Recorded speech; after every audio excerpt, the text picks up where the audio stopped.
Happy Independence Day to all of you guys. सबसे पहले तो welcome to study for civil services. आज है 15 अगस्त 2025 और ये जो लेक्चर है गाइस, ये आपके करंट अफेयर्स का लेक्चर है।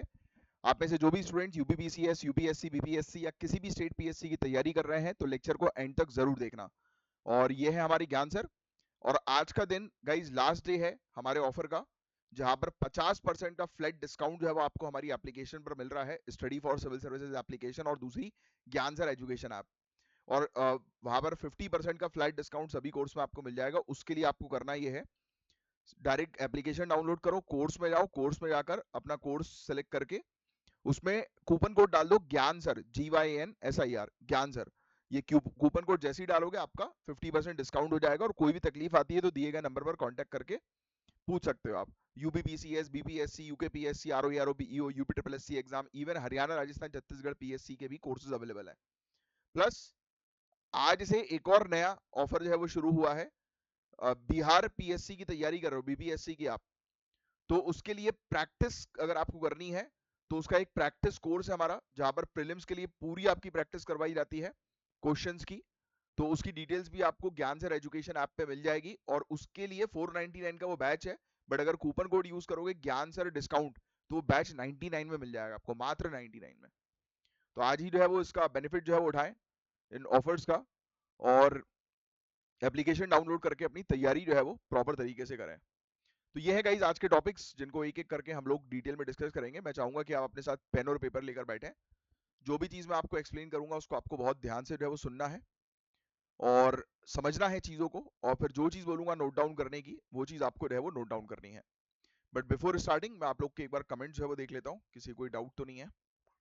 आंसर्स आए हैं, ईशा ठाकुर, कुशल सिंगल, आयुषी सिंह, श्वेता यादव, आयुष गुप्ता, लक्ष्मी जायसवाल। इसका पीडीएफ मैंने आपको ऑलरेडी पहले बताया हुआ है कि पीडीएफ के लिए आप दिए गए नंबर पर कांटेक्ट कर लीजिए, आपको पीडीएफ मिल जाएगा। अंकिता कुमारी, वेरी गुड।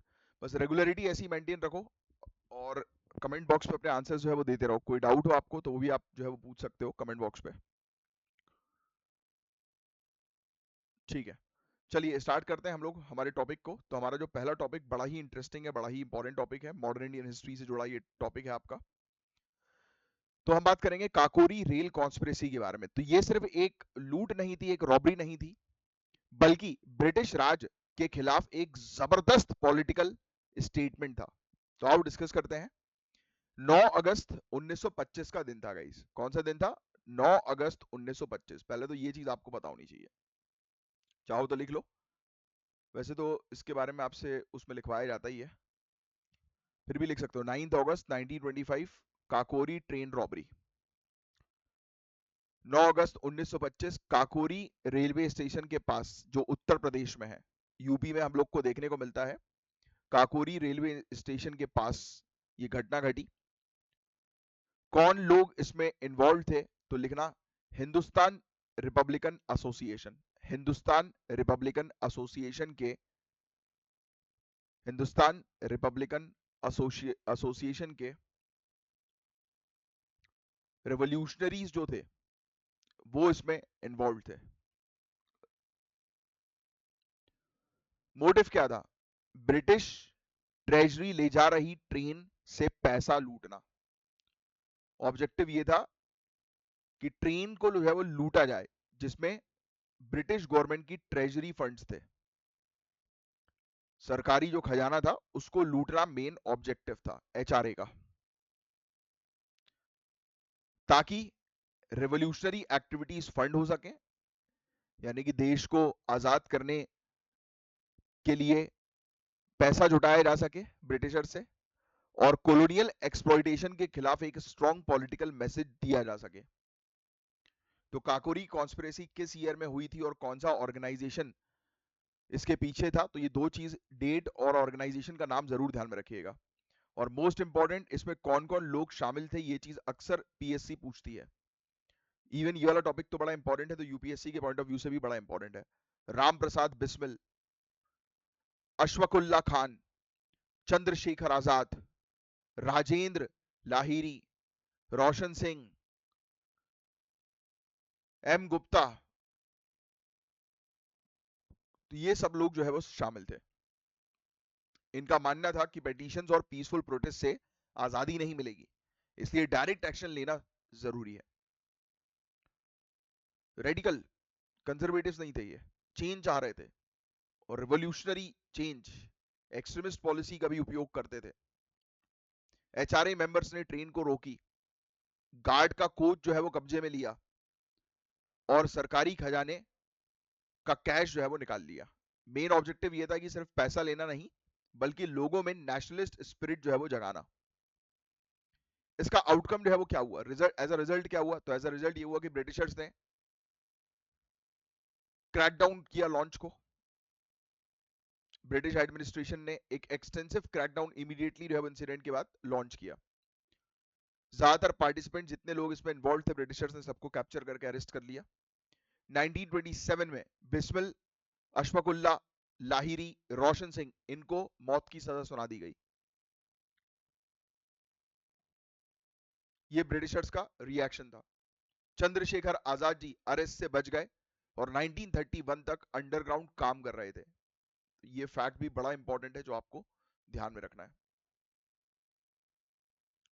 फिर क्या होता है इसके बाद, एचआरए को काफी नुकसान हुआ, लेकिन 1928 में भगत सिंह और सुखदेव के लीडरशिप में इसका नाम चेंज करके हिंदुस्तान सोशलिस्ट रिपब्लिकन एसोसिएशन रख दिया गया। तो याद रखिएगा, देखो एचआरए जो एचएसआरए में बाद में जाकर जो है वो बन गई, उसका इतिहास काकोरी से एसोसिएटेड है, ये फैक्ट ध्यान में रखिएगा। फोकस ये था एचआरएसए का, आप जानते ही हैं सभी लोग, एंटी कॉलोनियल स्ट्रगल, कि इस ब्रिटिश राज के अगेंस्ट जो है वो कार्रवाई करना, स्ट्रिक्ट। पीएम ने इसे कॉलोनियल एक्सप्लॉइटेशन के खिलाफ पब्लिक एंगर का सिंबल भी बताया है, ये ट्राइब्यूट दिया गया है। इसलिए ये टॉपिक हम लोग जो है वो कवर कर रहे हैं। हमारे honourable prime minister of India और इवन उत्तर प्रदेश के चीफ मिनिस्टर ने 100th एनिवर्सरी इस काकोरी रेल कॉन्स्पिरेसी की देखने को मिली है। स्टार मार्क कर देना इस टॉपिक को, ये टॉपिक आपसे पूछा जाएगा। तो उस समय यही कहा गया कि भाई ये ब्रिटिश का जो शोषण था उसके खिलाफ पब्लिक का गुस्सा था। ये यूपी के सीएम ने इसे ब्रेवरी का शाइनिंग एग्जांपल बताया कि देखो ये आंदोलन जो है वो साहसिक घटनाओं में से एक है हमारे देश की। तो काकोरी से रिलेटेड 99 नहीं 100% क्वेश्चन आएगा, 100%। 100 साल इसको पूरे हुए आएगा क्वेश्चन। तो ये दिखाता है कि फ्रीडम फाइटर सिर्फ नेगोशिएट करके नहीं, बल्कि स्ट्रगल करके, मतलब फ्रीडम फाइट जो थी हमारी और जो फ्रीडम फाइटर्स के जो योगदान थे उसमें सिर्फ उन्होंने नेगोशिएशन नहीं किया था, स्ट्रगल भी किया था, लड़ाई लड़ी थी। तो यही चीज है और आज के टाइम में ये इंस्पायर करता है कि अन्याय के अगेंस्ट जो है वो स्टैंड लेना चाहिए। तो this is a very important topic guys. Next, India middle east Europe economic corridor, very very important, ये टाइटल डाल लो। टाइटल ये होगा आपका, India middle east Europe economic corridor, very important. तो इसी के बारे में आइए समझते हैं। सितंबर 2023 में इसको लॉन्च किया गया, पहला पॉइंट ये लिखिएगा, सितंबर 2023 में ये IMEC लॉन्च की गई। G20 समिट हुई थी न्यू दिल्ली में, उस समय इसको लॉन्च किया गया। ये भी बहुत इंपॉर्टेंट फैक्ट है जो आप ध्यान में रखिएगा। इसमें मेंबर्स जो थे वो कौन से थे समिट के दौरान, इसकी लॉन्चिंग के समय? India, Saudi Arabia, UAE, European union, France, Italy, Germany, US, Israel, Jordan. India के वेस्टर्न पोर्ट्स यू से यूएई और यूएई से सऊदी अरेबिया, सऊदी अरेबिया से जॉर्डन, फिर जॉर्डन से इजराइल, हाइफा इजराइल। तो ये रूट है बेसिकली, समझ रहे हो आप? देखो नाम क्या है, India middle east Europe economic corridor, मतलब ये एक हमने पाथवे, एक रूट जो है वो तैयार किया है, इकोनॉमिक कॉरिडोर है जहां से ट्रेड किया जाएगा। तो आपको इसकी लोकेशन बहुत अच्छे से पता होनी चाहिए। ये ईस्टर्न साइड में आपको दिखाई देगा, इंडिया से, इंडिया का जो हमारा वेस्टर्न पोर्ट है वहां से सामान जो है वो समुद्र के थ्रू हम यूएई भेजेंगे, फिर वहां से हम सऊदी अरेबिया भेजेंगे, फिर जॉर्डन भेजेंगे रेलवेज के थ्रू, और फिर वहां से इजराइल चला जाएगा। समझ रहे हो आप? फिर नेक्स्ट ऐसे ही आगे और बढ़ेगा कैसे, अब इजराइल हाइफा से ये ग्रीस की तरफ जाएगा या इटली की तरफ जाएगा समुद्री रूट के थ्रू। तो ये पूरा रूट जो है वो बनाया है। तो ये पूरा रूट आपको पता होना चाहिए कि इंडिया से लेकर कैसे यूरोप तक जो है वो सामान ट्रांसपोर्ट हो रहा है समुद्र के माध्यम से, जमीन के माध्यम से और रेलवेज के माध्यम से। तो हाई स्पीड फ्रेट रेल इसमें लाई जा रही है। ग्रीन हाइड्रोजन पाइपलाइंस भी शुरू की गई हैं।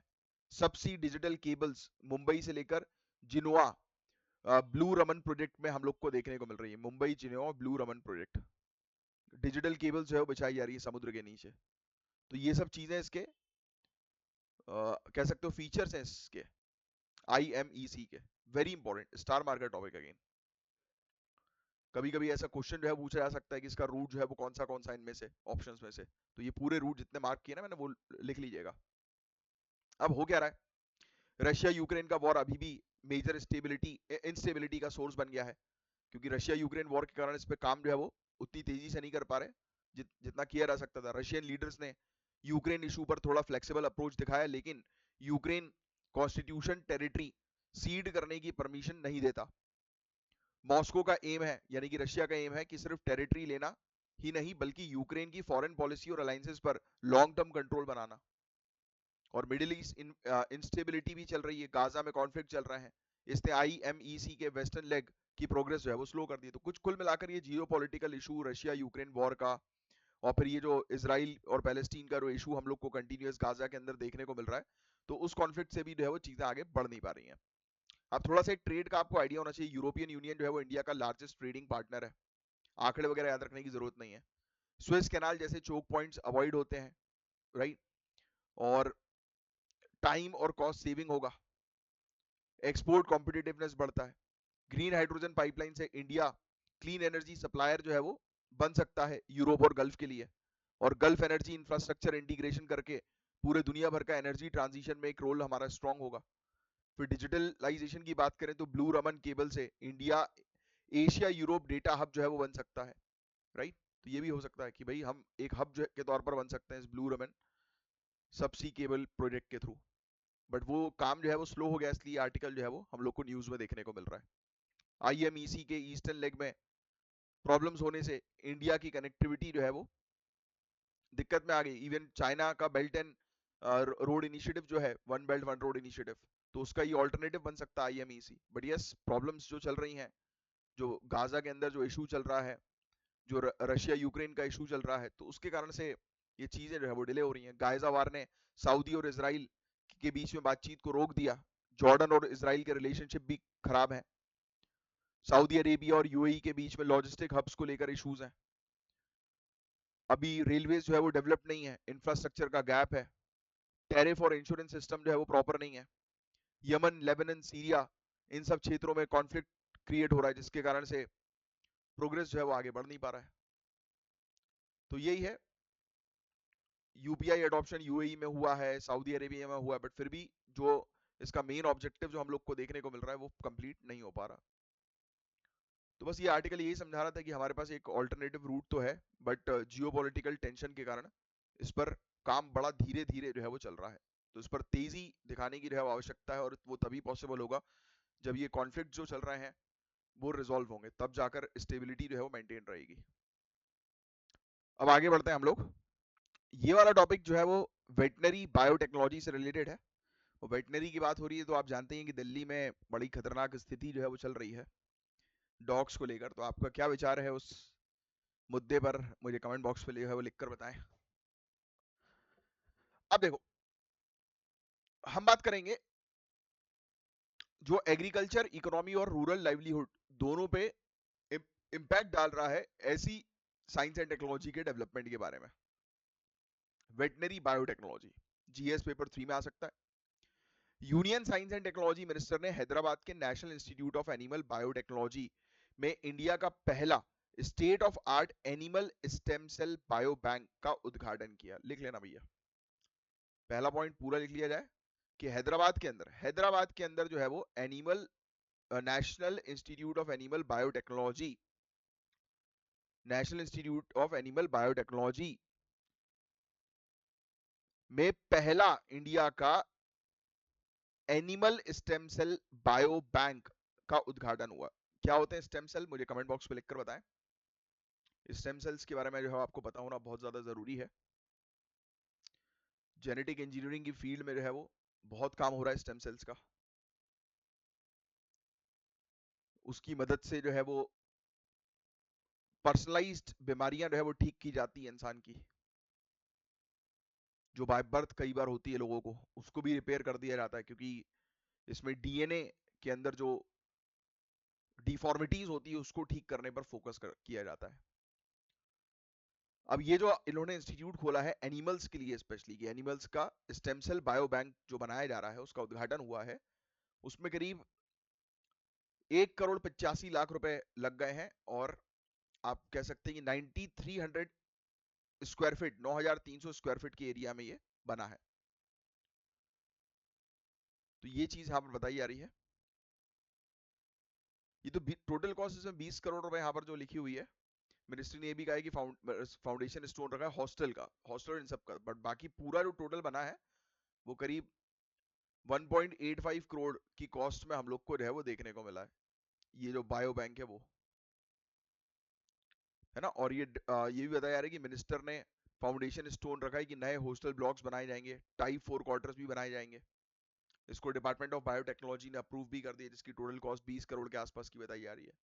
ये सब लिखने की जरूरत नहीं, बस आपको ये ध्यान में रखना है कि हैदराबाद के अंदर इंडिया का पहला यार नेशनल इंस्टीट्यूट बना है animal stem cell bio bank का, वेरी इंपॉर्टेंट। आइए इसमें क्या होगा, तो स्टेम सेल कल्चर यूनिट होंगी, 3D बायो प्रिंटर होंगे, बैक्टीरियल कल्चरल लेबोरेटरी होगी, cryo storage, air handling system, uninterrupted power backup, ये सब चीजें इसके अंदर जो है वो होने वाली हैं। ये सब इसके फीचर्स हम लोग को जो है वो देखने को मिल रहे हैं। और DBT department of bio technology और BIRAC national bio pharma mission, इसको सपोर्ट है। मेन ऑब्जेक्टिव ये है कि रीजनरेटिव मेडिसिन बनाना, डिजीज मॉडलिंग पर काम करना, रिप्रोडक्टिव बायोटेक्नोलॉजी पर फोकस करना एनिमल या लाइफ स्टॉक्स में। मतलब सिंपल शब्दों में मैं आपको बताऊं कि ये पूरा इंस्टीट्यूट जो है वो किस चीज पर काम करेगा, ये बेसिकली एनिमल्स की हेल्थ पर जो है वो रिसर्च करेगा, जिससे कि जूटोनिक डिजीज आज की डेट में बहुत फैल रही है ना, तो उसका खतरा जो है वो कम किया जा सके, प्लस एनिमल्स को भी अलग अलग टाइप की बीमारियां जो है वो होती हैं वो कम की जा सके, ये इसका मेन ऑब्जेक्टिव है।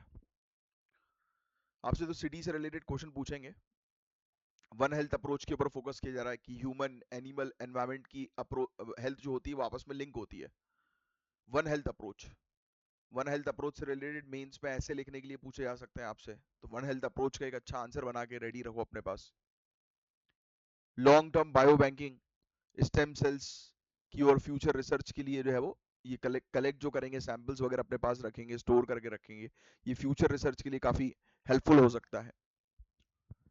अलग अलग प्रकार की जो बीमारियां हम लोग को जो है वो देखने को मिलती हैं, तो उनको जो है वो डिटेक्ट करने के लिए ये इंस्टीट्यूट जो है वो काम करेगा, हेल्प करेगा, बस और कुछ नहीं है इसके अंदर।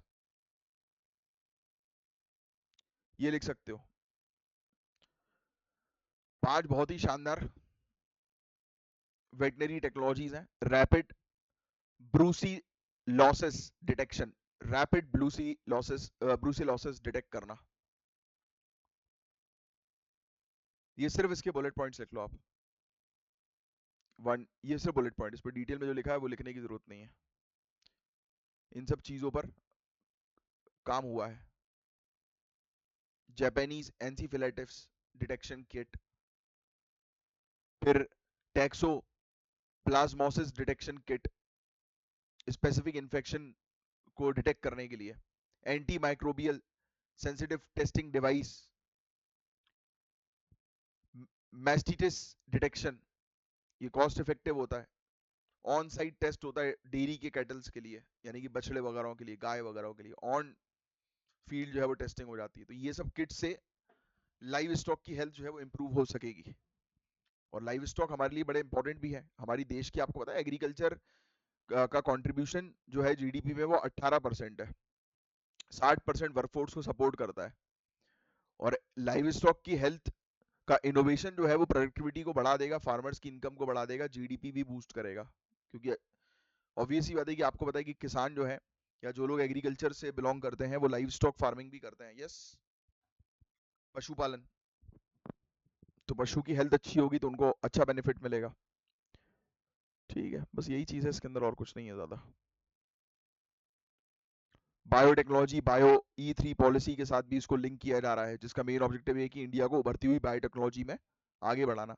तो ये जो इंस्टीट्यूट है इंडिया को जो है वो आने वाले समय की जो बायोटेक्नोलॉजी है उसमें मतलब और आगे पोजीशन में ले जाने का काम जो है वो करेगी। 1 लाख करोड़ रुपए का RDI fund, national research foundation for private research and development and innovation में हम लोग को देखने को मिल रहा है। ठीक है, और बेहतर टेक्नोलॉजी जो है वो एनिमल की हेल्थ को इंप्रूव करने के लिए तैयार जो है वो की जाएंगी। Next, artificial intelligence. Indian IT sector का एनुअल टर्नओवर पता है कितना है? ये देखो आप, $280 बिलियन। 5.8 मिलियन से ज्यादा लोग जो है वो इसमें एम्प्लॉयड है। इंडियन आईटी सेक्टर का ये आंकड़ा है, लिखने की वैसे जरूरत है, सुनना है। Historically based on large scale outsourcing and man power intensive delivery. हमारी हिस्ट्री आपको पता है, बीपीओ वगैरह बाहर की कंट्रीज के लिए हम लोग काम करते हैं, तो हमारे पास टेक फोर्स है वो काफी अच्छी डेवलप हो गई है। अब एआई एडॉप्शन तेजी से बढ़ रहा है, business models, workforce strategy, client service सब बदल रहा है। एग्जांपल बताता हूँ, एक मेजर आईटी कंपनी ने एक्सपीरियंस्ड हायरिंग फ्रीज कर दी और 12,000 वर्कफोर्स कट अनाउंस कर दिया। समझ रहे हो आप? यानी कि ऑटोमेशन पे जा रही हैं जब चीजें, तो काफी सारे लोग जो मैन्युअली पहले काम करते थे उनको हटाया जा रहा है, क्योंकि अब सब चीजें एआई जो है वो कर दे रहा है। यानी कि 5 लोगों का काम बस अब एक आदमी को बैठा के किया जा सकता है, अगर उसको एआई का अच्छा नॉलेज है तो जितने भी एक्सपीरियंस्ड वर्कर्स हैं उनको जो है वो हटाने का अनाउंसमेंट हो गया। सोचिए आप, कोडिंग, डीबगिंग, टेस्टिंग में 30% प्लस प्रोडक्टिविटी इंक्रीज हुई। AI powered coding assistants, intelligent debuggers, AI driven testing systems, human error कम, एक्यूरेसी ज्यादा दे रहा है।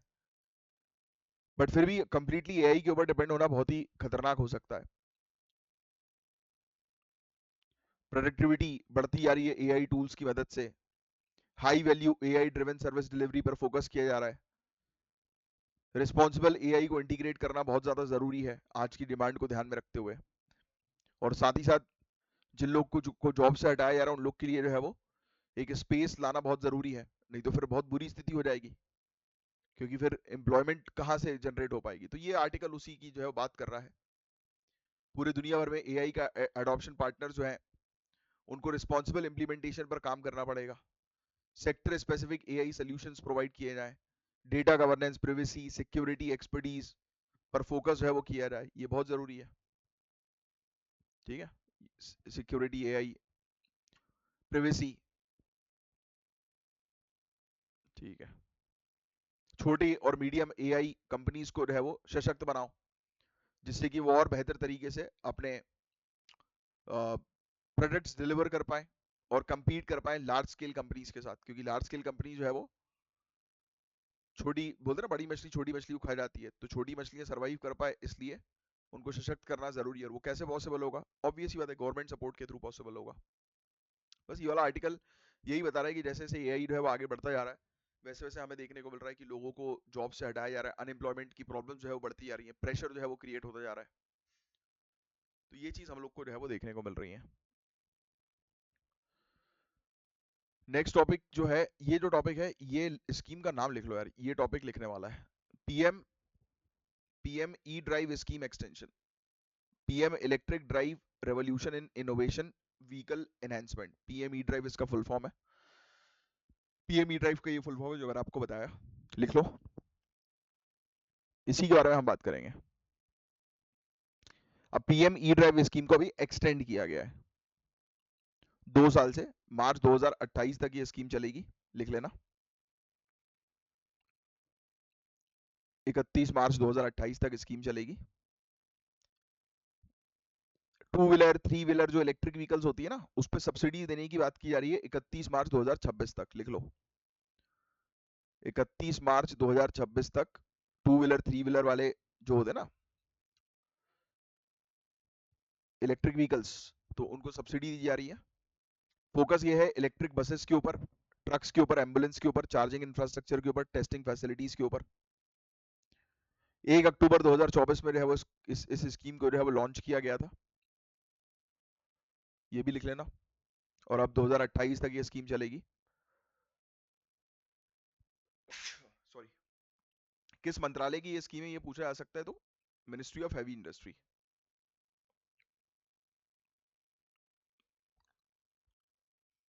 10,900 करोड़ रुपए का ये पूरा स्कीम था, मतलब इलेक्ट्रिक व्हीकल्स को प्रमोट करने के लिए ये पीएम ई ड्राइव स्कीम है ना। तो ये चीज ध्यान में रखेंगे आप। 2 wheeler, 3 wheeler, electric ambulance, electric truck, electric bus, charging infrastructure, इन सबको इस स्कीम का बेनिफिट मिलेगा। इलेक्ट्रिक 4 व्हीलर को बेनिफिट नहीं है, ठीक है, ये फैक्ट ध्यान में रखना आप। ठीक है, ये देखो ये लिखा है ना, ये सब देखो कहीं पर भी आपको 4 व्हीलर वो नहीं दिख रही है गाड़ियां, इलेक्ट्रिक गाड़ी। चार्जिंग इंफ्रास्ट्रक्चर पे भी फोकस किया जा रहा है, फास्ट चार्जर्स के ऊपर। जीएसटी रिड्यूस करने पर फोकस किया जा रहा है इलेक्ट्रिक व्हीकल्स के। ये सब आंकड़े याद रखने की जो है वो जरूरत नहीं है।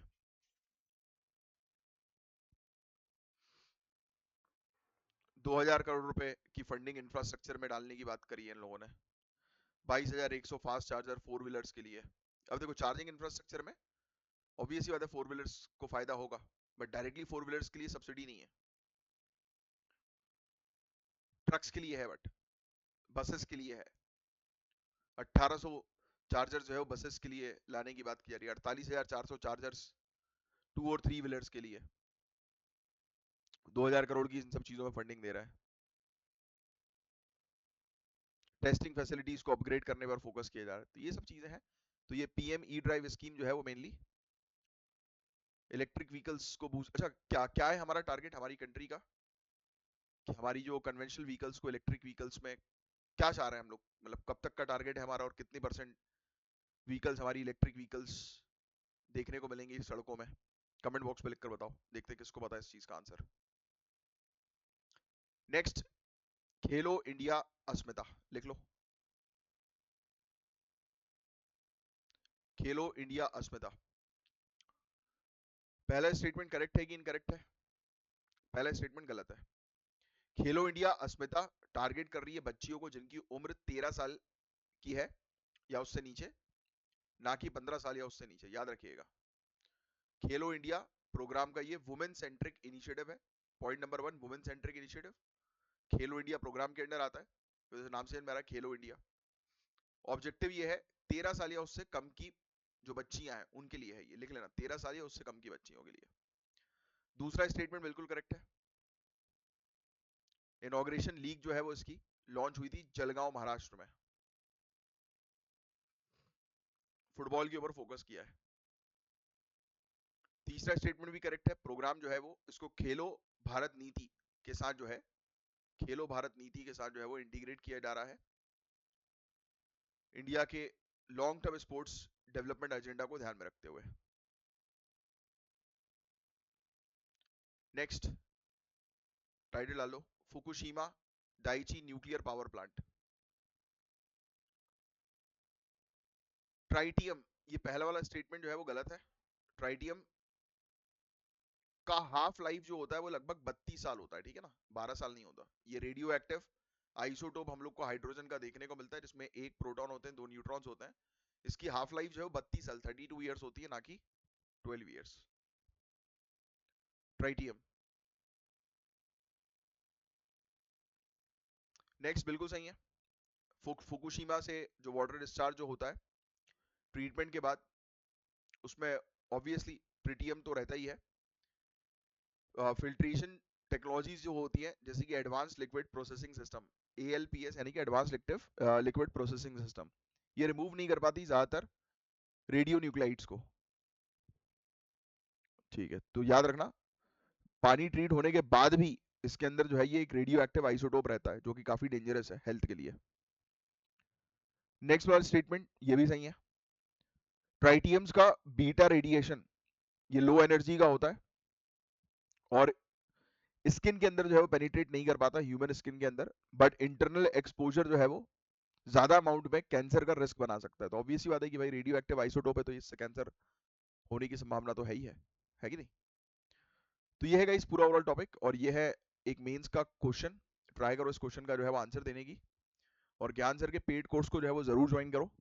आज के दिन 50% का फ्लैट डिस्काउंट है, इसके बाद ये ऑफर मिलेगा नहीं।